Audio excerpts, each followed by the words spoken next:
छत्रपति शिवाजी महाराज, संभाजी महाराज, शाहू महाराज, ज्योतिबा फूले, सावित्रीबाई फूले, बाबा साहब भीमराव अंबेडकर, नरेंद्र दाभोलकर और कॉमरेड गोविंद पंसारी के इस पाक सरजमीन महाराष्ट्र में आपने मुझे दावत दी। मैं आप तमाम लोगों का बहुत शुक्रिया अदा करना चाहता हूं।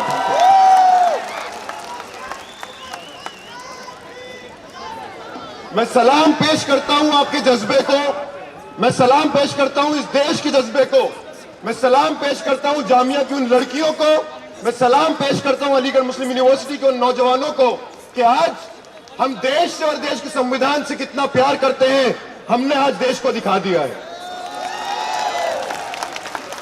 303 लोकसभा में बीजेपी के सांसद हैं, मेंबर ऑफ पार्लियामेंट लोकसभा में उनके 303 हैं और इन 303 सांसदों का इनको इतना घमंड है कि इनको लगता है कि 303 के बल पे ये संविधान को तोड़ सकते हैं। नरेंद्र मोदी और अमित शाह साहब, हम आपको बताना चाहेंगे 303 नहीं, अगर 544 एमपी और सांसद भी आपके होते, जब भी संविधान आपसे ऊपर है, इस देश का संविधान कोई सरकार इसको उठा नहीं सकती। और जो 303 सांसदों का आपका घमंड था, जो चर्बी चढ़ी हुई थी, हिंदुस्तान की आवाम ने उस चर्बी को उतार दिया है। मैं आप लोगों को, बंबई के लोगों को सलाम पेश करता हूं।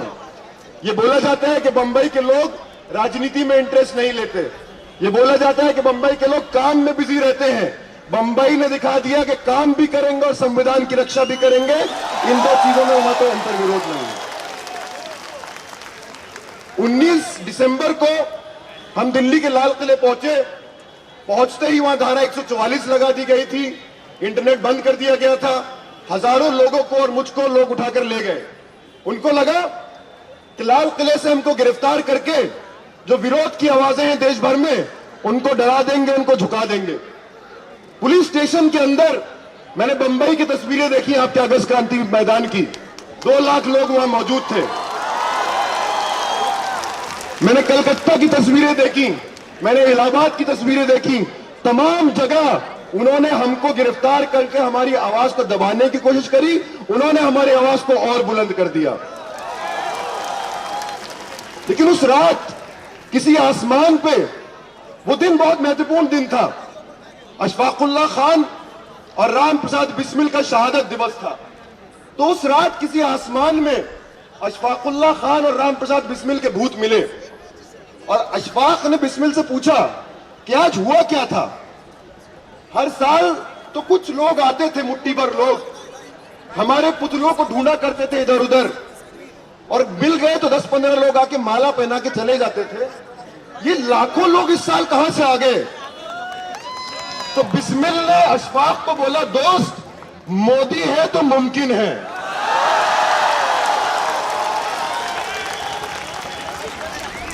नरेंद्र मोदी साहब का इस बात का तो मैं शुक्रिया अदा करना चाहता हूं कि हम सबको, शायद 70 साल में हम लोगों ने एक आने की अहमियत को नहीं समझा। आज उनके संविधान पर जो हमला है, हर भारतीय, चाहे मुस्लिम हो, चाहे सिख हो, चाहे कोई भी धर्म से आता हो, चाहे हिंदू हो, हम तमाम लोग हिंदुस्तानी बनकर इनका विरोध करेंगे। लेकिन जब हम आज यहां इनका विरोध कर रहे हैं, तो उत्तर प्रदेश से जो खबरें सुनने को मिल रही हैं, वो दिल को दहला देने वाली हैं। रूह कांप जाती है उन खबरों को सुन के। जो कुछ वीडियो सामने आए हैं, पुलिस ने क्या बर्बरता करी है वहां। उत्तर प्रदेश में एक साहब है, वो राज कर रहे हैं, अजय सिंह बिष्ट। अजय सिंह बिष्ट, उनको लोग योगी आदित्यनाथ के नाम से जानते हैं। मैं आप लोगों से अपील करता हूं कि उनको उनके असली नाम से पुकारें, क्योंकि वो योगी नहीं है, वो ढोंगी इंसान है।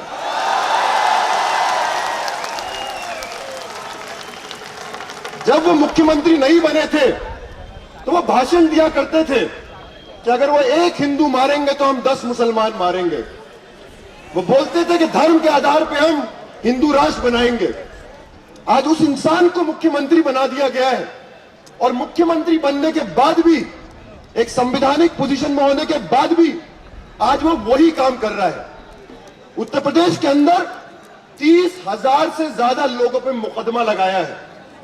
उत्तर प्रदेश के अंदर 1000 से ऊपर लोग गिरफ्तार हैं। उत्तर प्रदेश के अंदर 20 से अधिक लोग को मार दिया गया है। अभी मेरे कुछ दोस्त उत्तर प्रदेश होकर आए, वहां जिन लोगों को मारा है, ये बोला कि वहां दंगा भड़क रहा था और दंगा ना भड़के इसलिए रोकने के लिए हमने इस बात को रोका और हमें पुलिस गोली चलानी पड़ी। एक इंसान को भी पैर के नीचे गोली नहीं लगी है। हर इंसान को या तो सीने पे गोली लगी है या मुंह पे गोली लगी है। तो आदेश साफ थे इनके कि मारो। योगी आदित्यनाथ अजय सिंह बिष्ट साहब का जो बयान था कि बदला लिया जाएगा, प्रॉपर्टी सील करी जाएगी, यह किसी मुख्यमंत्री का बयान नहीं है, ये किसी ऐसे इंसान का बयान नहीं है जो संविधान को मानता हो। एक गुंडे की तरह काम किया जा रहा है, एक दंगाई की तरह काम किया जा रहा है।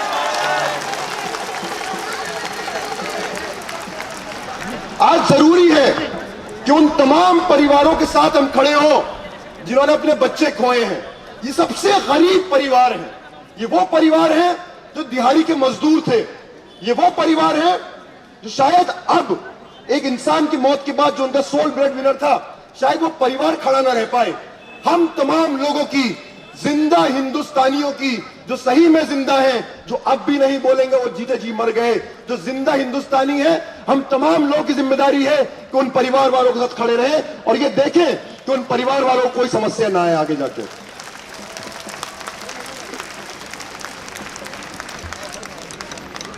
उत्तर प्रदेश में जो हुआ वो तो हुआ। उत्तर प्रदेश में कोशिश है कि बल के आधार पे, गुंडाई के आधार पे वो हमको दबा देंगे।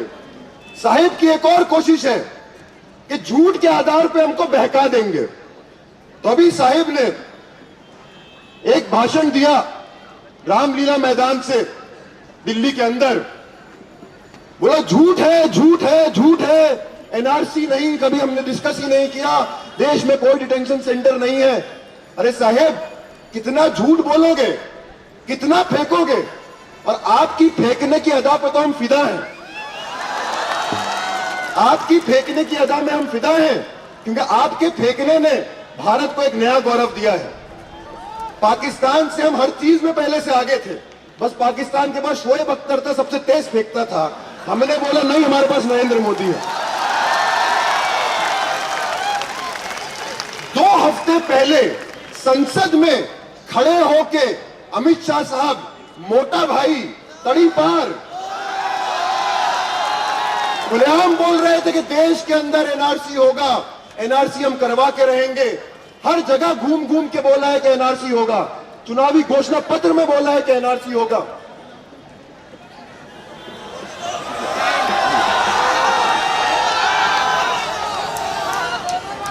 घूम घूम के बोला है, तो अब किसका विश्वास करें?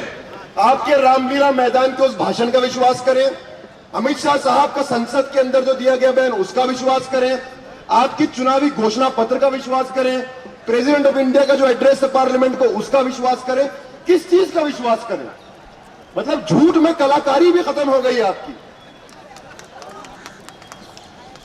अगले ही दिन, लेकिन अगर आज उनको झूठ बोलना पड़ रहा है, ये सरकार के एक दोस्त हैं, इस पार्टी के एक दोस्त हैं बिहार में जिनके साथ सरकार चलाते हैं, नीतीश कुमार, उनको बोला जाता है कि पलटू राम है। आज 2 पलटू राम दिल्ली में ही बैठे हैं, नरेंद्र मोदी और अमित शाह। अगर आज वो झूठ बोलने पे मजबूर हुए हैं तो वो आप तमाम लोगों की, आम हिंदुस्तानियों की एकता की वजह से है कि आज उनको ये झूठ बोलना पड़ रहा है। लेकिन इस झूठ के झांसे में नहीं आना है, इस झूठ के झांसे में नहीं आना है।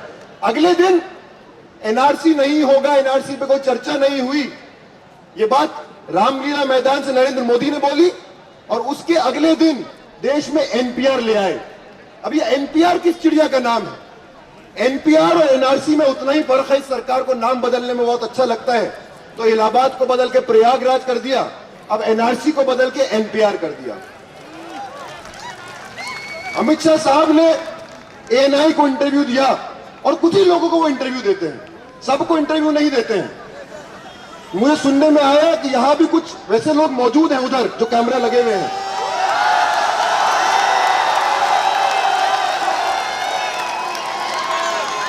मजे की बात यह है, और मजे की बात यह है कि आज अपने माइक में जो चैनल का नाम है वो नाम हटाकर आए हैं।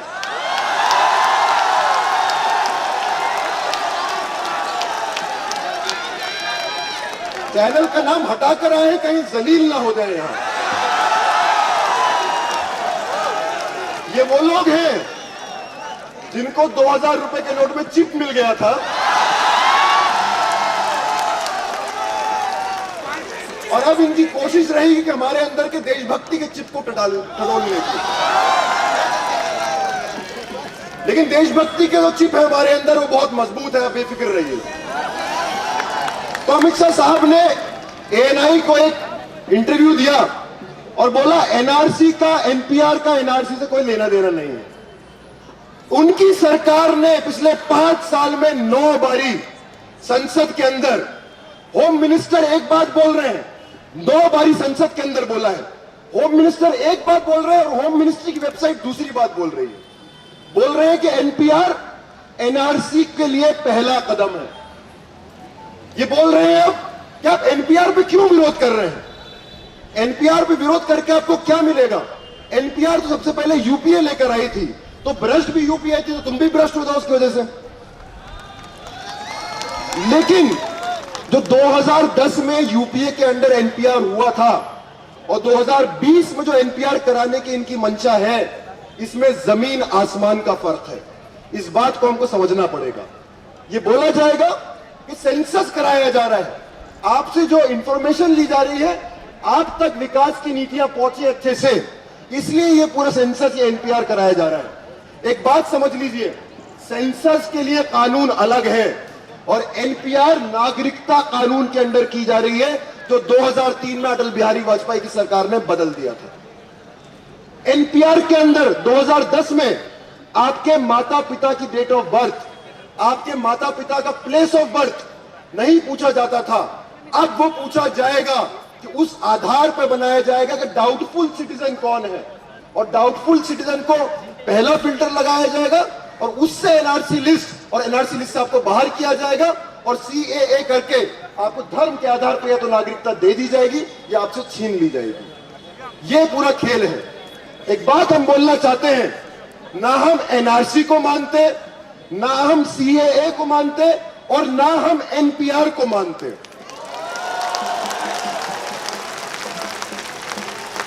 तो मोटा भाई बोलते हैं कि आप हमारा विश्वास क्यों नहीं करते?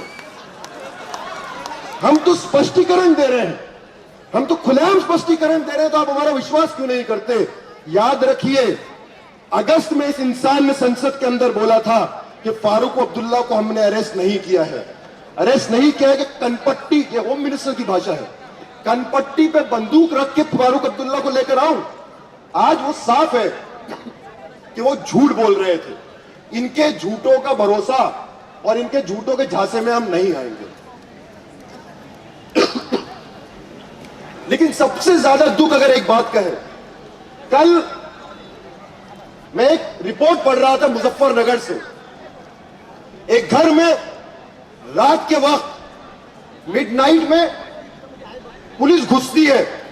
एक 72 साल का इंसान वहां रहता था, एक मुसलमान, ये बोलना जरूरी है। पुलिस घुसती है और उस 72 साल के इंसान को, that 72-year-old man, rifle but से पीटना शुरू कर देती है। वो तड़पता है, वो भीख मांगता है कि मुझे मत मारो, मैंने कुछ नहीं किया। ये रातों में हो रहा है। जो आज इंटरनेट बंद किया जाता है, हिंदुस्तान एक ऐसा लोकतंत्र है, दुनिया के तमाम लोकतंत्र में अगर सबसे आगे कोई है इंटरनेट बैन में, तो वो हिंदुस्तान है। और हमारे हुक्मरान डिजिटल इंडिया की बात करते हैं। रात में जब इंटरनेट बंद था, उसके घर में घुस के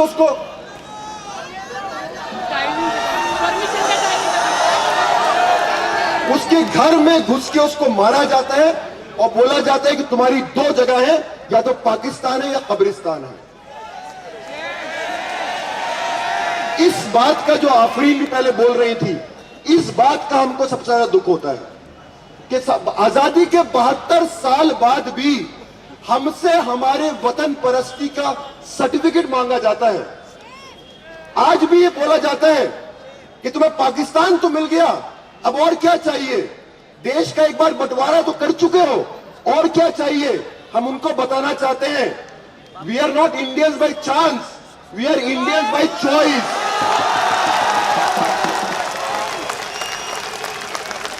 इस देश में हमारा होना हमारी वतन परस्ती का सबूत है।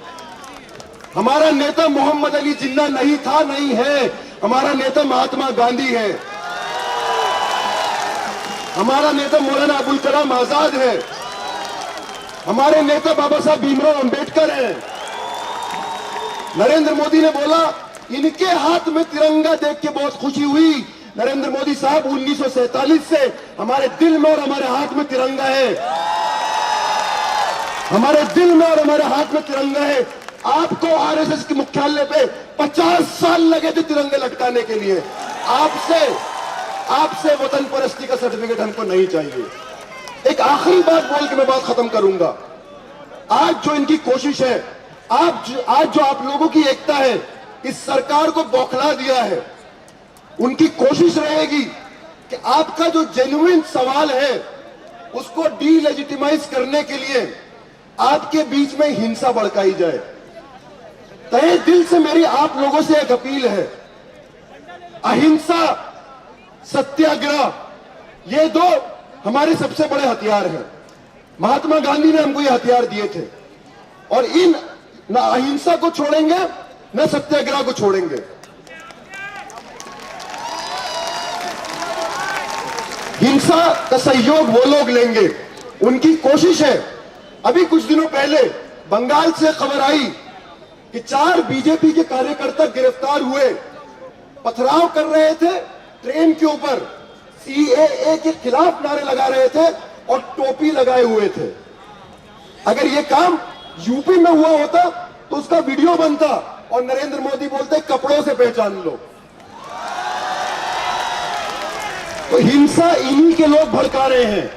आपके बीच में आएंगे, आपके बीच में आके हिंसा भड़काने की कोशिश करेंगे। मेरा आप लोगों से हाथ जोड़ के अपील है, ऐसे लोगों को आइसोलेट कीजिए। हम बिना हिंसा के, हम अहिंसा के साथ इस आंदोलन को लड़ेंगे, अहिंसा के साथ इस आंदोलन को जीतेंगे। और आपको जो करना है वो करिए। वो डंडा मारेंगे, हम तिरंगा लहराएंगे। वो गोली मारेंगे, हम संविधान के साथ अपना हाथ बुलंद करेंगे। वो जेल में डालेंगे, हम सारे जहां से अच्छा हिंदुस्तान हमारा गाते हुए जेल जाएंगे। ये हिंदुस्तान और संगिस्तान के बीच की लड़ाई है, और हिंदुस्तान 47 में जीता था और आज भी जीतेगा। आप तमाम लोगों का बहुत बहुत शुक्रिया। इनकलाब जिंदाबाद।